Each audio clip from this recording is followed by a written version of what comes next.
Баршаңызға қайырлы күн достар, сіздермен бірге Фатима каналыма қош келдіңіздер.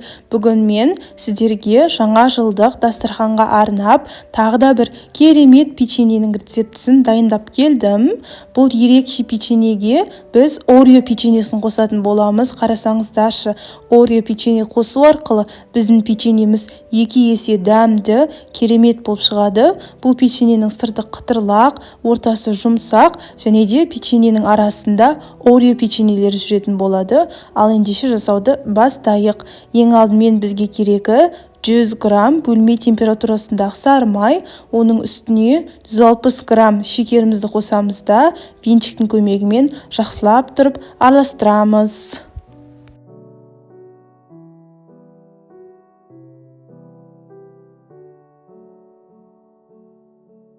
Келесі кезекте 2 жұмыртқамызды қосамыз да тағы да бір келкі масса болғанша араластырамыз.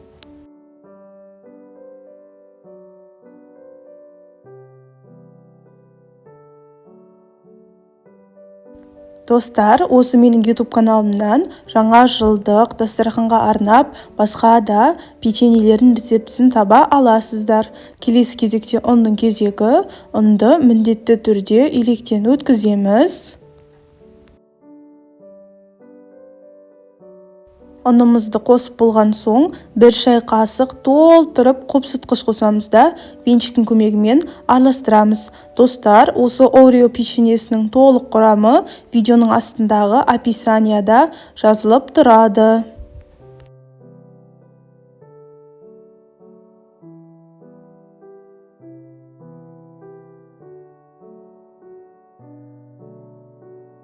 Мына жерде ұнымыздың екінші жартысын қосамыз.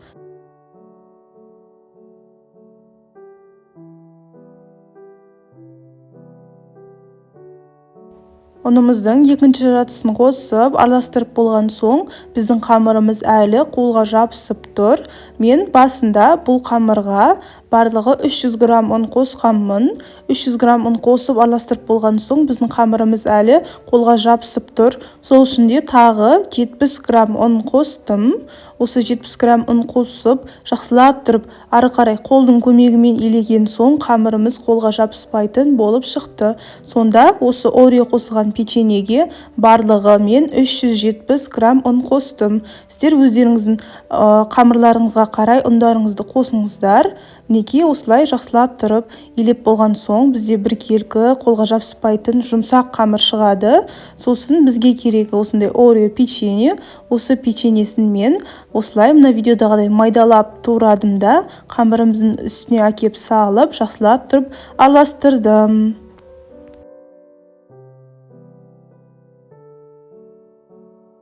Мен бұл қамырға 10 штук Орео печеньесін қостым.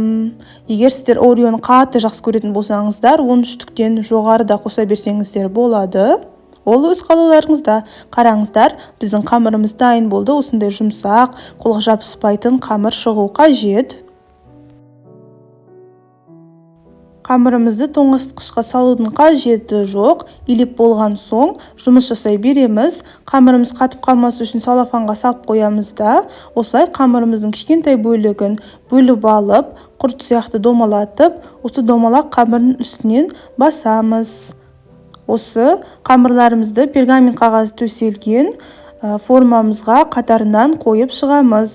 Достар, егер печеньелеріңіз бірдей болғанын қаласаңыздар, мен әр печеньенің граммын 35 граммнан жасадым. Сонда печеньелеріңіз бірдей домалақ болып шығады.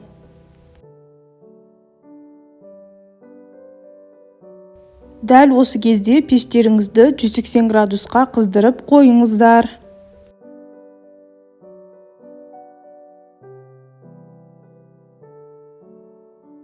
Достар, менің сіздерге сұрағым, сіздер осы менің видеомды қай қаладан, немесе қай елден көріп жатырсыздар? Комментарияға жазып қалдырыңыздар. Маған өте қызық, және де осы жаңа жылда қандай печеньелерді сіздер жасайсыздар? Қандай печеньелердің рецептісін білесіздер? Комментарияға жазып қалдыруды ұмытпаңыздар.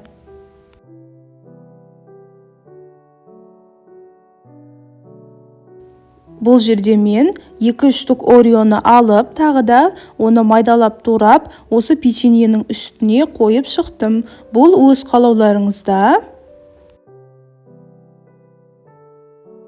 Қызып тұрған 180 градустағы пеште 15 минут пісіріп аламыз. Менде осы печеньелердің қызарып, жұмсақ болып піскеніне 15 минут кетті. Сіздер өз пештеріңізге қараңыздар. Сіздерде 15 пен 20 минут аралығында пісуі мүмкін. Сол үшін де печеньелеріңізге қарап тұрыңыздар. Мінекей, осындай болып печеньеміз пісті. Осы печеньеміздің беті аппақ болып көрінгенмен асты жағы қызарып пісті. 15 минуттың ішінде осы печеньені суытып, сосын дәмін татып көре берсеңіздер болады. Қараңыздар, ортасын бөліп көрсетейік. Печеньеміз оңай бөлінеді, сызды қытырлақ, ортасы жұмсақ болады. Және де осы печеньенің арасындағы орео печеньенің дәмі білініп, қытырлап тұр, өте дәмді, керемет болып шыққан. Сіздер де осы печеньені міндетті түрде жасап көріңіздер. Сіздермен болған Фатима. Каналыма тіркеліп, лайк басып, комментария жазуды ұмытпаңыздар. Келесі видеода кездескенше.